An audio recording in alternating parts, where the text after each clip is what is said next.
It's there, in the Zooming In playlist, Feynman's Flower, one of the earlier videos on the channel. It hasn't been seen by that many, but it has generated feedback by those who have. Mostly feedback which warranted direct messages on different social media, in fact. Turns out I'm a little too normal for some people. Hi, my name's Alex. I've argued enough for a lifetime. So, I said that I have argued enough for a lifetime. That's about as true as it gets. During my studies and as a researcher, having finally made a decision to become an academic, I was stuck in a basically infinite loop of being in love with my then girlfriend, with the physics I was doing, and with the place I lived at, Tromsø, in the north of Norway, and being miffed at how people thought scientists weren't people, but freaky, mad demigods that needed to be taken down a notch. I mean, I've straight up said a couple of times already that people put scientists into ivory towers so that what they say about them doesn't feel like bullying. I'll put the link to one such video in the description too. Yet, there's more to it. There always is. You see, there's Newton, who was a semi-god or whatever you want to call him. He and Ptolemy of Alexandria explained the known universe at their times. Literally everything they knew of, within the tolerances of the best measurements available to them. Those two in the Western world ever did it. There may have been others outside of the Western world, but I know too little about them, and yes, I will accept your shaming me for it down in the comments, if you stay respectful and combine your remarks with education. Good sources to read up on what I miss, that is. And I mean that. Please do educate me. In addition, there's been straight-up unpleasant and arrogant scientists like, well, Newton, actually, but also, for example, Edwin Hubble, the telescope man of both the early and the late 1900s. Hubble did see himself as something better, simply because he was an astrophysicist. And why not? Just look at a few examples of those who came before him. Galileo's work was important enough for the Pope to get involved, while Tycho de Brahe, that Danish astronomer I mentioned in Imagination and Mathematics, was even given an island and an estate by his royals in order to conduct his observations of the wandering stars, quote-unquote. That's the planets, especially Mars. Newton, too, transitioned into a high government position after he decided that the natural world started to bore him. So, right? And it wasn't just astronomy either. The rise of medicinal science led to half-gods in white, as they were called in my home country of Germany. That's the doctors prescribing you your coughing syrup. I'm old enough to remember being told off by a country doctor with a thick Swabian accent about the way I spoke German, and in front of my mother, walking out of the building without a solution to my health issue. In short, I do in fact know where the ivory tower thing comes from. I'm not denying the history of it. But then you can't get around the fact that even the Newtons and Hubbles of this world did science for very human reasons, as did I. Newton was dared to do the stuff that led to his mechanics, and Hubble just wanted to be the greatest and went over corpses to get there.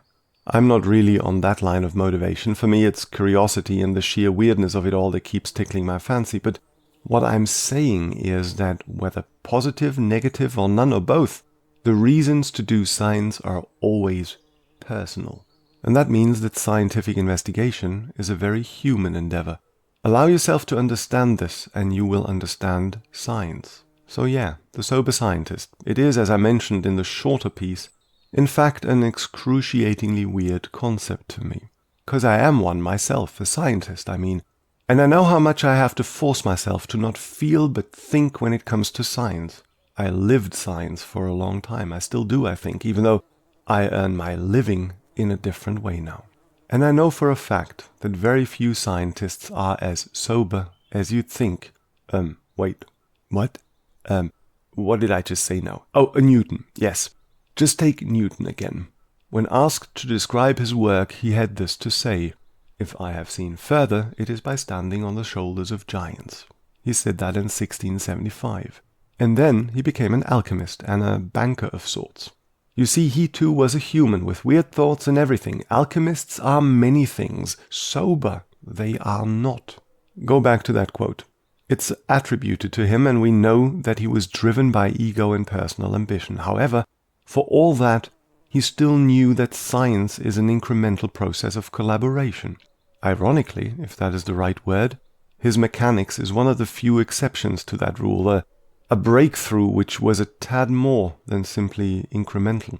Even so, it was dependent on others having done work, and communicating this work in some way, shape or form to their peers. Science, when taken to be a method and applied, is like this, and even Newton couldn't rip himself free of this simple succession of asking good questions, which can be checked, and then finding ways to, in fact, check them. So it starts with some sort of question, but how does it end? Again, I quote the shorter piece. But then at the end of all the toil may be the result, the great synthesis. Oh, what a joy it is to finally know that you don't actually know at all. I mean, yes, we may now understand how that unusual line in our spectrum comes about, but now the rest of the lines, the stuff that made sense before, doesn't make sense anymore. And that is really intriguing. It could be other types of satisfaction too, as I hope you have gathered from my remarks on Newton, Hubble, Danish astronomers and German doctors. And you know where this is going, right? I will be honest for a second. Nowadays, the only time you ever hear of sober science, quote-unquote, is when people who have poor understanding of what science is want to define what science is. And yes, that includes some, though not exactly many, educated people with a science degree as well. Science is a vibrating, pulsating experience. Scientists are not more sober. Mostly they're not even more intelligent or something. But they are three things. They are interested. They are human, and most of them know rather explicitly about human shortcomings in order to work around and with these shortcomings. They are dreamers, and nothing is more poetic to a real dreamer than nature herself. Sounds great, doesn't it? Sounds like some sort of luxury most of us don't have. If you have to make ends meet from day to day, or even if you don't have to do that but work a dull job in order to not have to do that, then how could you dream? How could you do anything else than come home and watch TV to make the time go by? And you know what? I understand that. But there's more to this too, isn't it? A sort of non-Newtonian curiosity, if you will. Let's move on from Newton and work our way towards Feynman. Let me ask you a question. How can one look at a meteor, for example, and not want to know what that actually is? Well, one may know already. That'd be one possibility. Apart from that, I suspect that the question does pop up in people's minds. Then, though, they seem to turn off their ears when they hear anything sounding vaguely like physics. Let's modify the question. How can you look at a meteor and be satisfied with a simple story about wishes? By not really being interested. That's how. And even though I understand that too on some level, I'm not happy about it. I mean, up to 100 tons of stone per day enter the Earth's atmosphere in the form of small meteoroids. 100 tons! Think about that for a second. These are rocks which come in at several hundreds of thousands of kilometers per hour, or miles per hour. It doesn't really matter anymore with that kind of number. They come in and turn into gas more or less at once. Stone gas. That's what I just said. Up to 100 tons of it. And that's just the trivia about these things. Once you dive deeper into it, once you hear about and see the connection to asteroids hitting Earth and wiping out the dinosaurs, once you understand what our atmosphere actually does to keep us safe, just look at the moon with all its craters for comparison, once you connect the dots to the beginning of our very solar system and all that too, talk about the proverbial rabbit hole of Alice in Wonderland.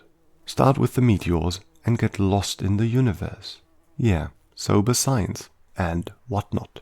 Which brings me to the actual scientific process as it happens in a person.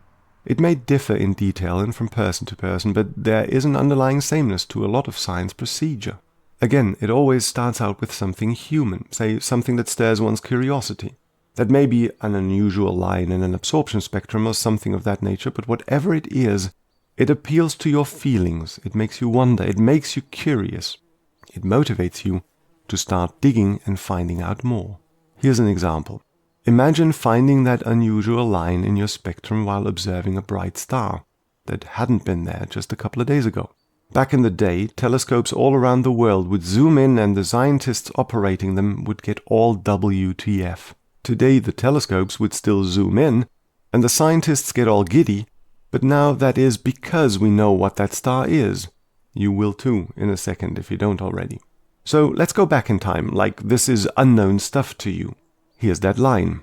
In your spectrum, it doesn't fit the energy levels of hydrogen or helium or anything else you've ever seen up there in the sky. You talk to the colleagues next to you and together you go to work. What could this be?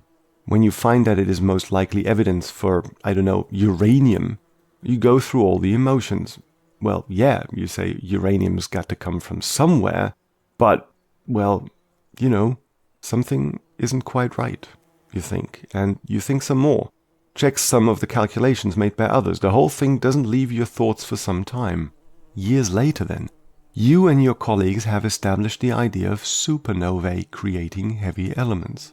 Then, of course, you don't quite know how they would do that exactly.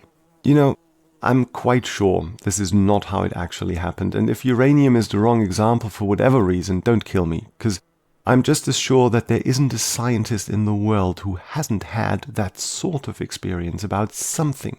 It's true in that sense. We have ideas, and we explore them. Think about quantum physics, for example. Without it, you're not reading this. You aren't able to subscribe, like, share, and comment under this video.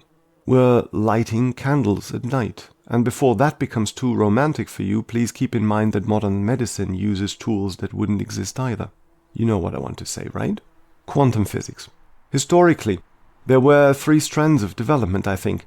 There were those looking at radiation in different ways, there were those who looked at electricity, and some who came out of the tradition of the chemical particle models. From the start, there were some who dabbled in more than one of these strands, like Gauss, for example. But it would take the beginning of the 20th century and the wars to get all these ideas combined into what would become the quantum physics of our day. And all those who worked on it shared the idea of it. I'm not talking about sharing some idea. That is, telling somebody about something. No, they just shared the idea. It was their idea, not the idea of any one person. Forget the wars and how they helped apply physics to the real world during that time. That's called engineering, if you don't know. There's nothing we can do about that anymore apart from remembering it. But when we do remember, we should also appreciate the beauty in sharing an idea. And no, it wasn't the underlying destruction the scientists shared. Heisenberg, for example, didn't want to work on the bomb for the Nazis, and Feynman didn't want to be working on it either for the Americans. Most of them didn't want to be there, to be quite honest, and all of them were pushed into engineering roles. What did they all share then? What was it about quantum physics that belonged to all of them? Its place in explaining nature herself. That's what. See, physics is difficult and complex. Physicists use mathematics to make sense of this complexity. In order to master mathematics and thus physics, you need experience. You need the interest and the patience to learn. Intelligence doesn't come into, as it were, the equation at all. So don't ask a scientist to explain something in easily understandable terms. At least don't do it if your goal is to share the idea. You will have to study. I had to as well, and those 5 bullet points, including the last one, saw me all the way through. Granted, the way I describe things, you will be able to apply science to pretty much everything nature can throw at you. But then, the method is supposed to be applied to pretty much everything nature can throw at you. Let me tell you a little anecdote. In January 2016, I think it was, I may get the year wrong, but that doesn't matter, a colleague of mine and I were invited to Abisko in northern Sweden in order to teach interested tourists about northern lights. Aurora, if you don't know, is about the sun, the Earth's atmosphere, and magnetic fields. Loads of magnetic fields. Nothing happens without magnetic fields, so we had to make magnetic fields fun for people who had paid money to hear inspiring stories about one of the most wondrous phenomena on Earth. We made them take up their mobile phones, install apps that would use the in-phone magnetometers, and look for electric cables underground in the area, which we then claimed to be models for aurora currents in the atmosphere. And yes, that's exactly what we did. The tourists seemed to like it, and that may surprise you until you understand that the sun, the Earth's atmosphere, and magnetic field are all about life on Earth as well. Take away one of them, and we don't exist. When you see aurora, you see life. There's poetry in that. A kind of poetry you may call Feynman's flower. Alright, full stop. First it's all about how science is human. Then it's about sharing an idea. All of a sudden we become all soapy and poetic. And I name drop dead people all over the place. What's going on? Think about it for yourselves for a second while I tell you about Richard Feynman. Richard Feynman. It's not impossible that you've heard about him. Who was Richard Feynman? They wrote books about him, to be sure, but here's what you really need to know. Feynman was a Nobel Prize winner for developing the to-date most intricate mathematical descriptions of natural phenomena. He, together with those working with him, of course, decided the thing should be called QED. Then he went ahead and represented the most complex and applicable system of physics that humans have ever devised with stick figures. Because, of course, they're called Feynman diagrams. Somebody like that must have had opinions, no? He thought the whole ordeal of the Nobel Prize, for example, was nonsense, so yes, he did have opinions, and I'll leave you with something else he said. I have a friend who's an artist, and has sometimes taken a view which I don't agree with very well. He'll hold up a flower and say, "Look how beautiful it is," and I'll agree. Then he says, "I as an artist can see how beautiful this is, but you as a scientist take this all apart and it becomes a dull thing." And I think that he's kind of nutty. First of all, the beauty that he sees is available to other people and to me too, I believe. Although I may not be quite as refined aesthetically as he is, I can appreciate the beauty of a flower. At the same time, I see much more about the flower than he sees. I could imagine the cells in there, the complicated actions inside, which also have a beauty. I mean, it's not just beauty at this dimension, at 1 centimeter. There's also beauty at smaller dimensions, the inner structure, also the processes. The fact that the colors in the flower evolved in order to attract insects to pollinate is interesting. It means that insects can see the color.